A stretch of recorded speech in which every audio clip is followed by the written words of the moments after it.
Hello friends, welcome back to my channel. कैसे हैं आप सब। तो आज के ब्लॉग की शुरुआत हो रही है सैटरडे इवनिंग से। और सैटरडे इवनिंग का मतलब है घर को रीसेट करने का डे। तो ये शाम को खाना पीना सब हो गया था, तो उसके बाद मैंने सोचा कि चलो रात में ही बेडशीट चेंज कर देती हूँ, सुबह का एक काम ही पूरा हो जाएगा। और रात को बेडशीट चेंज कर दो तो सुबह ये रहता है कि आराम से आप सीधे उठ के झाड़ू वगैरह लगा लीजिए, सफाई कर लीजिए। तो ये मैंने बेडशीट चेंज कर दी थी। तो उसके साथ ही साथ सैटरडे को घर को सेट करने के साथ साथ तो मेरा एक ये भी शेड्यूल रहता है कि मैं खुद को भी रीसेट करने के लिए शेड्यूल मैंने बना रखा है। तो उसके लिए मैं क्या करती हूँ, सैटरडे को मैं अपने और बेटे के बालों में ऑयलिंग करना और थोड़ा बहुत जो सेल्फ़ केयर करनी है वो करना।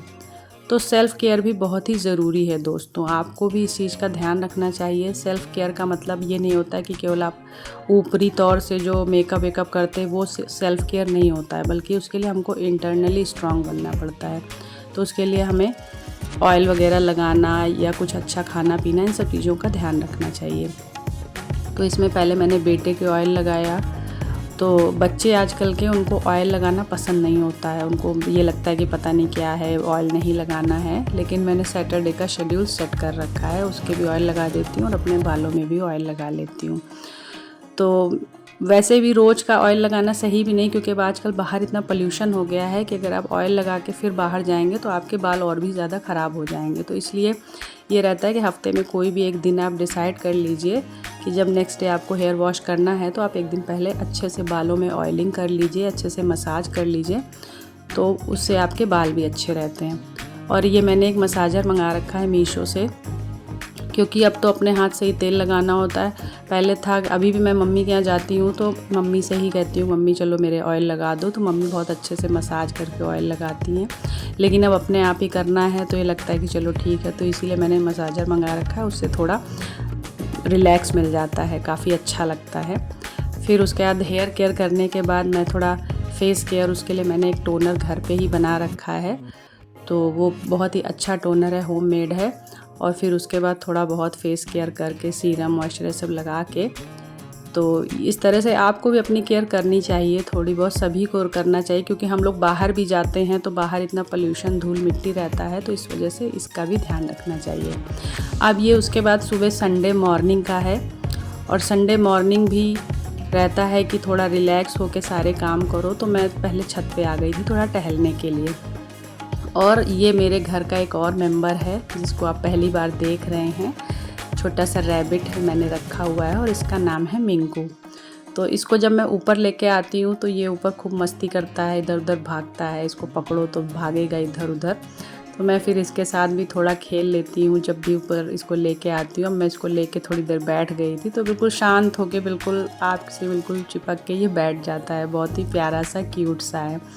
फिर भाग रहा था ये, तो उसको घूमने का मन था, तो मैंने भी कहा चलो ठीक है अब ये भी थोड़ी देर खेल लेता है। फिर उसके बाद मैं भी थोड़ा वॉक करने लगी। मौसम बहुत ही अच्छा हो रहा था सुबह का, तो सुबह टहलना बहुत अच्छा लगता है। ज़्यादा जल्दी तो नहीं उठी थी क्योंकि रोज़ ही उठना होता है, तो आज मैं थोड़ा रिलैक्स होके उठी थी। और ये देखिए कितने सुंदर सुंदर फूल अब खिल रहे हैं, मौसम चेंज हो रहा है, बसंती मौसम हो रहा है, तो फ्लावर्स भी बहुत अच्छे आने लगे हैं। और अब वॉक करने के बाद मैं नीचे आ गई थी, तो एक लोड लगा दिया था कपड़ों का। उसके बाद फिर मैं बाकी और जो काम थे वो करने के लिए चली गई थी। इससे क्या होता है कि आपके और भी काम होते रहते हैं, सारे काम एक साथ निपट जाते हैं। अब मशीन लगाने के बाद मैं आ गई थी झाड़ू पोछा करने के लिए, घर की साफ़ सफाई करनी थी संडे को, तो वो सब मैंने किया। फिर बाथरूम वगैरह भी क्लीन करना था, तो ये सारे काम संडे को सुबह जो है कर लेती हूँ मैं जल्दी से। तो ये सब किया था। फिर उसके बाद एक बार का लोड कंप्लीट हो गया था, तो उन कपड़ों को मैंने निकाल लिया था। फिर कुछ बेडशीट वगैरह भी थी, तो मैंने सोचा चलो इसी समय लगा देती हूँ। तो ये कपड़े निकालने के बाद फिर मैंने वो सारे कपड़े भी लगा दिए थे, बेडशीट वगैरह मशीन में लगा दिया था। फिर उसके बाद मैं चली गई थी नहाने के लिए, क्योंकि काफ़ी लेट हो रहा था और फिर और भी काम करने थे, नाश्ता वगैरह भी बनाना था। तो उसके बाद फिर मैं नहाने चली गई थी। नहा के मैंने फिर सब पूजा वूजा कर लिया, क्योंकि आज मेरा एकादशी का व्रत भी था। तो वो सब पूजा वगैरह करने के बाद मंदिर होके फिर अब मैं किचन में आ गई थी।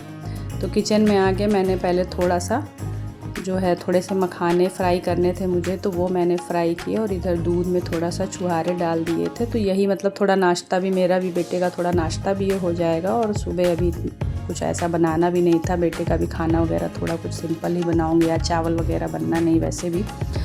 तो ये नाश्ता बनाया था और फिर उसके बाद बनाई थी चाय। तो इस तरह से मतलब दिन पूरा हो जाता है और बहुत सारे काम भी निपट जाते हैं संडे को। तो हमें इसको एक बर्डन की तरह नहीं लेना चाहिए, हमें अपने काम को रिलैक्स होके, रोज़ तो भागम भाग रहती है, तो रिलैक्स मोड में हमें सारे काम धीमे धीमे करते हैं। किसी चीज़ को ये नहीं सोचना चाहिए कि नहीं ये काम करना है, ये काम करना है, तो उससे फिर आप टेंशन लेंगे और काम आपका कुछ भी नहीं हो पाएगा। तो हमें बहुत ही रिलैक्स मोड में सारे काम करने चाहिए। फिर ये शाम का है, संडे इवनिंग का। तो मैंने सोचा कि चलो आज कुछ खाना वाना का भी ज़्यादा टेंशन नहीं है, तो मैंने सोचा चलो थोड़े लड्डू बना के रख देती हूँ। तो मैंने थोड़े बेसन के लड्डू भी उस दिन बनाए थे। तो अगर आपको इसकी रेसिपी चाहिए हो तो आप मेरे चैनल पे मैंने इसकी रेसिपी डाल दी है पहले से ही, तो आप उसको जाके देख सकते हैं और उसको ट्राई करिएगा और बताइएगा कि ये कैसे बने थे लड्डू। ज़रूर आप ट्राई करिएगा। और फिर ये मेरे लड्डू इधर बन रहे थे और लड्डू बनाने के बाद आज का दिन ये पूरा हो गया था। फिर मैंने और कुछ भी शूट नहीं किया था। ये देखिए कितने अच्छे लड्डू बने थे। तो ये रेसिपी आप ज़रूर ट्राई करिएगा। और मेरा ब्लॉग अगर आपको पसंद आया हो तो इसी तरह के और ब्लॉग के लिए मेरे चैनल को लाइक और सब्सक्राइब करना मत भूलिएगा। Thank you, bye bye.